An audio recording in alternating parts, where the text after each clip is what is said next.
Imagine for a moment the air you breathe every single day in your own home. It often feels invisible, right? But what if those unseen elements in your air could be silently impacting something as crucial as your blood pressure? Yeah, it's kind of a startling thought. And what if a simple change, something as easy as plugging in an air purifier, could actually make a significant difference? Well, that's exactly what we're diving into today. Today, we're taking an in-depth look at some truly fascinating new research that explores exactly this: the surprising connection between in-home air purifiers and your cardiovascular health. That's right. For this deep dive, our primary source is a very recent and pretty robust study. It's what they call a pragmatic randomized crossover trial. Okay, pragmatic, so real-world conditions. Exactly. It zoomed in specifically on how HEPA filtration air purifiers might influence blood pressure, especially for people living near busy highways. Right near the traffic fumes. Yep. So our goal here is to pull out the core insights from this research. Understanding who benefited most and what these findings truly mean for you listening at home. Okay, so when we talk about this invisible air impacting us, Mm. what exactly are we talking about on a microscopic level? What are these tiny particles, and why are they such a big deal for our health? Well, when we refer to particulate matter, we're talking about extremely tiny airborne particles. PM2.5, for instance, those are particles with an aerodynamic diameter less than 2.5 micrometers. Which is ridiculously small, hard to even picture. It really is. And ultrafine particles, or UFP, they're even smaller, less than zero point 0.1 micrometers. Now, for people living really close to major highways, say, within about 200 meters, these particles are a significant concern. And they're coming from? Mostly from vehicle tailpipes, but also, interestingly, from tire and brake wear, things you might not even think about. Huh. And what's particularly important here is that these tiny particles can easily get inside homes, especially, homes that aren't tightly sealed or don't have fancy ventilation systems with high-efficiency filters. Right, so they just seep in. And how do these tiny, invisible invaders connect to something like our blood pressure? What's the link? Yeah, that connection is becoming increasingly clear. There's a growing body of evidence linking exposure to this particulate matter with various cardiovascular health risks. Right. Elevated blood pressure and hypertension, for instance, have been directly associated with this traffic-related PM and a higher risk of cardiovascular diseases. So it's a direct line, potentially. It seems so, and think of it this way. Even seemingly small increases in blood pressure can carry significant risks. For example, this study highlights that just a 2 millimeter Hg increase in systolic blood pressure, that's the top number, SPP, Right.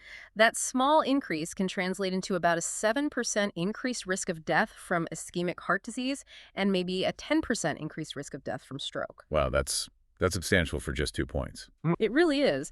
And what's striking is that this relationship between blood pressure and mortality holds true even for people with what we'd consider normal blood pressure, down to at least 115/75. So nobody's really immune from the potential impact. That seems to be the implication. So if traffic pollution poses such a widespread risk, what kind of solutions were researchers looking at? This study focused on air purifiers, right? Mm-hmm.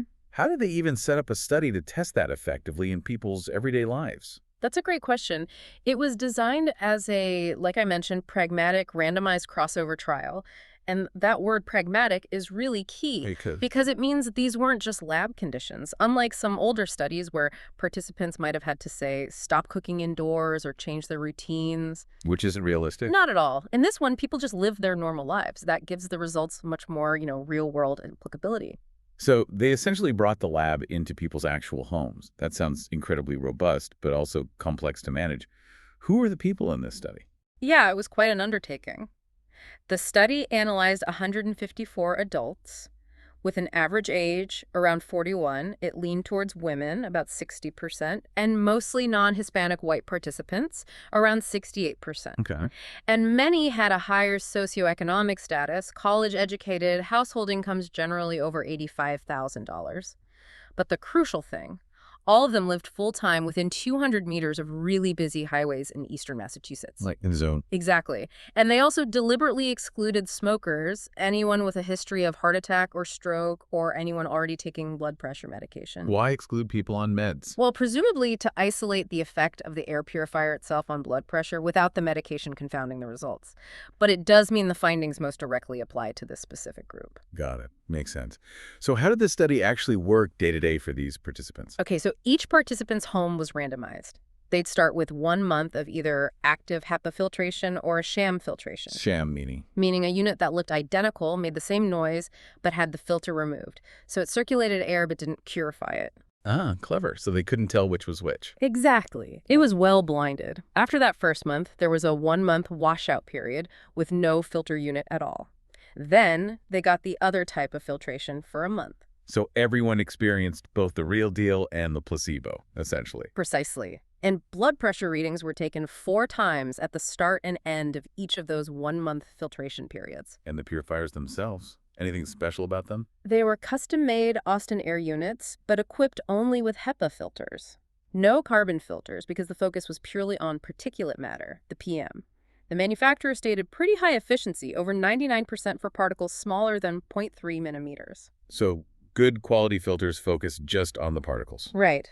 And as we said, the sham units looked identical, same fan noise, just no filter medium inside. So they really went to great lengths to make sure the experiment was fair and blinded. How did they measure the impact, both in the air and in the body? For blood pressure, they used a highly accurate portable device called a Sphygmocore XL. They took 3 readings back-to-back each time and averaged them for reliability. Okay. And to check if the purifiers were actually cleaning the air, they did environmental monitoring in a subset of the homes, measuring both PM2.5 and those ultrafine particle concentrations, PNC. Okay, so after all that meticulous setup and monitoring, what did they actually find?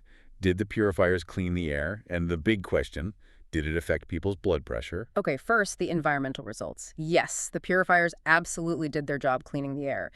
The HEPA filtration significantly reduced indoor PM2.5, and the ultrafine particle counts compared to both the sham filtration periods and the outdoor levels. How much of a reduction are we talking? Well, for example, the average 24-hour PM2.5 level indoors during the sham period was about 5.2 micrograms per cubic meter. With the HEPA filter running, that dropped significantly to 2.5. Wow, so it basically cut the particle pollution in half inside those homes. Pretty much, yeah. Significant cleaning effect. Okay, so the air got cleaner. Now for the blood pressure outcomes. What happened there? Right. This is the really crucial part. When they looked at all participants combined, the overall average difference in systolic blood pressure, the SBP, between the HEPA and sham periods wasn't statistically significant. Oh, so Yeah. it didn't work overall. Not quite. It's more nuanced than that. The really pivotal finding was that the effectiveness of the purifiers was powerfully influenced by the participants' starting SBP. Ah, okay. So it wasn't a blanket effect across everyone. It depended on where someone started. Exactly right. Get this. Participants who already had elevated brachial SBP, meaning 120 millimeter Hg or higher at the beginning of an intervention period. So pre-hypertension or stage 1 hypertension range. Precisely. That group experienced a significant mean reduction in their SBP of about 2.8 millimeter Hg after the month of HEPA filtration. Okay, a measurable drop. Yes. And in sharp contrast, during the month these same people had the sham filter, their SBP actually went up slightly by about 0.2 millimeter Hg on average. So the net difference is even bigger then. Exactly. The net result for this specific group with elevated starting SBP was a significant 3.0 millimeter Hg mean difference in favor of the HEPA filtration. 3 points lower with the real filter compared to the sham. That's fascinating. What about diastolic, the bottom number? No significant benefit was seen for diastolic blood pressure, the DBP, and importantly, there was also no significant SBP benefit for participants who started with normal blood pressure, meaning below 120 millimeter Hg. So the benefit seems really concentrated in that group with already elevated systolic pressure. That's what the data strongly suggests. Sensitivity analyses they ran reinforced this. The benefit of HEPA filtration seemed to increase as starting SBP went up, plateauing around that 120 millimeter Hg mark. Okay, so this 2 or 3 millimeter reduction in SBP for that specific group. For the average listener, that might still sound like a tiny amount. Can you help us understand why that's actually considered clinically significant? Why does it matter? Absolutely. It's easy to think, oh, 3 points, what's the big deal? But in population health terms, even a 2 to 3 millimeter Hg reduction in SBP is considered clinically important. Well, to put it into perspective, large meta-analyses studies that combine results from many other studies estimate that kind of reduction, just 2 to 3 millimeter Hg in LBP, is associated with roughly a 6% to 9% relative reduction in the risk of dying from ischemic heart disease. Wow. And maybe a 4% to 6% relative reduction in the risk of developing major cardiovascular events, things like stroke or heart attack. So when you scale that up across a population, even a small average drop makes a real difference in preventing serious outcomes. Exactly. It demonstrates the tangible health impact these findings could have, especially for vulnerable groups. It's not just a statistical blip. That really puts it in perspective. So what does this all mean for someone listening, maybe someone who lives near a busy road or is concerned about their blood pressure? What's the big takeaway? I think this study adds really strong evidence to the idea that in-home HEPA air purifiers can have a clinically important beneficial effect on systolic blood pressure. But specifically for certain people or situations. Yes, specifically SBP, and particularly for those who already have elevated SBP and live in these near-highway environments. And interestingly, even in areas like eastern Massachusetts, where the overall outdoor PM 2.5 concentrations aren't, sky high compared to some other places. Right. It still made a difference. Yeah. And remember, this trial was substantially larger than most previous ones looking at this, and critically, it didn't restrict people's daily activities. That makes it feel much more relevant to real life. That's incredibly powerful. But as with any research, no study answers every single question right. Were there limitations? What are some of the remaining questions or areas the researchers pointed out? Oh, definitely. That's a crucial point. The study did have some limitations they acknowledged. For instance, it wasn't entirely clear why the HEPA filters reduced the PM 2.5 much more effectively than they reduced the ultrafine particles, the PNC count.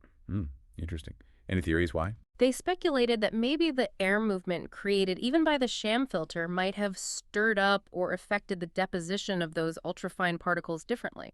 It's a bit unclear. Okay. What else? Also, the blood pressure was measured in the early morning. Pollutant levels often fluctuate during the day and tend to be lower then. So the measurements might not fully capture the effect over a whole 24-hour period. Right. Maybe the effect is even larger at other times. Or smaller. We don't know for sure. We don't. And then there were practical concerns. Participants noted things like the noise of the units. Most people preferred the medium setting, not high. And also the size, airflow patterns, and energy use of the purifiers. Real-world stuff. Yeah, things that matter if you're actually going to use one long term. Absolutely. And probably the biggest limitation in terms of generalizability is the study population itself. The demographics you mentioned earlier. Right. Predominantly higher socioeconomic status, non-Hispanic, white. This was partly because they excluded people on blood pressure meds, and those meds are unfortunately more common in other demographic groups who often face higher environmental exposures and cardiovascular risk. So we can't automatically assume these exact results apply equally to everyone. We need to be cautious, yes. More research is needed in more diverse populations, and perhaps specifically looking at people already on antihypertensives. Also, the study took place during cooler months in New England.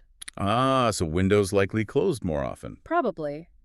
We don't know how effective this would be during hot summer months when people might have windows open more or rely on air conditioning differently. Lots of remaining questions. So given these findings, the clear benefits for a specific group, but also the limitations and nuances, what's the final word from the researchers? What are they suggesting we take away?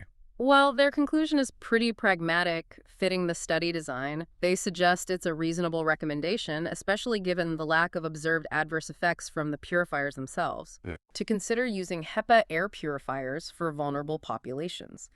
That includes anyone with a pre-existing risk of cardiovascular disease, like that group with elevated SBP. Makes sense. And specifically, anyone living within that 200-meter zone of high-traffic highways, or even within about 100 meters of other busy roads.